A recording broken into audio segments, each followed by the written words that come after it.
Steve jobs, Apple company के सह संस्थापक, एक ऐसे व्यक्ति थे जिन्होंने अपनी असफलताओं से सीखकर सफलता हासिल की। एप्पल से निकलने के बाद उन्होंने पिक्सर और नेक्स्ट कंप्यूटर जैसी कंपनियों की स्थापना की। बाद में उन्हें एप्पल में वापस सीईओ के रूप में बुलाया गया। उन्होंने आईमैक, आईपॉड और आईफोन जैसे लोकप्रिय उत्पादों को लॉन्च करके एप्पल को सफलता की नई ऊंचाइयों पर पहुंचाया। स्टीव जॉब्स की सफलता की कहानी एक कॉलेज छोड़ने वाले से लेकर दुनिया की सबसे मूल्यवान कंपनी के सह संस्थापक बनने तक प्रेरणादायक है। उनकी कहानी में कड़ी मेहनत, दृढ़ संकल्प और नवीनता के महत्व को दर्शाया गया है।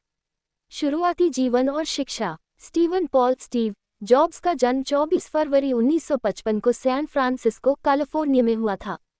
उन्हें एक अमेरिकी व्यवसाय और आविष्कारक के रूप में जाना जाता है, जो एप्पल इंक के सह संस्थापक और सीईओ थे। जॉब्स को शुरू से ही इंजीनियरिंग और कंप्यूटर में रुचि थी। 1972 में उन्होंने रीड कॉलेज में दाखिला लिया, लेकिन एक सेमेस्टर के बाद ही पढ़ाई छोड़ दी। एप्पल की स्थापना। 1976 में स्टीव जॉब्स ने अपने दोस्त स्टीव वोज़नियाक के साथ मिलकर अपने माता-पिता के गैराज में एप्पल की स्थापना की। उन्होंने एप्पल आई कंप्यूटर बनाया, जो एक शुरुआती पर्सनल कंप्यूटर था। जल्द ही उन्होंने एप्पल II को विकसित किया, जो एक बड़ी सफलता थी और कंपनी को स्थापित करने में मदद की। सफलता और असफलता। एप्पल ने तेजी से विकास किया और 1980 में सार्वजनिक रूप से कारोबार करने वाली कंपनी बन गई। जॉब्स को 1985 में कंपनी से निकाल दिया गया, लेकिन उन्होंने हार नहीं मानी। उन्होंने नेक्स्ट नामक एक कंप्यूटर कंपनी की स्थापना की और पिक्सर एनिमेशन स्टूडियो भी खरीदा। वापसी और अंतिम सफलता। 1997 में एप्पल ने नेक्स्ट को खरीदा और जॉब्स को कंपनी में वापस मुख्य कार्यकारी अधिकारी के रूप में नियुक्त किया गया।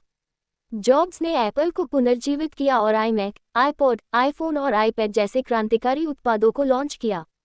उनके नेतृत्व में एप्पल दुनिया की सबसे मूल्यवान कंपनियों में से एक बन गई। विरासत। स्टीव जॉब्स का 5 अक्टूबर 2011 को निधन हो गया। उन्होंने तकनीक और व्यवसाय में अपनी रचनात्मकता और नवीनता के लिए एक स्थायी विरासत छोड़ी। उनकी सफलता की कहानी दृढ़ संकल्प, जुनून और नवाचार के महत्व को दर्शाती है।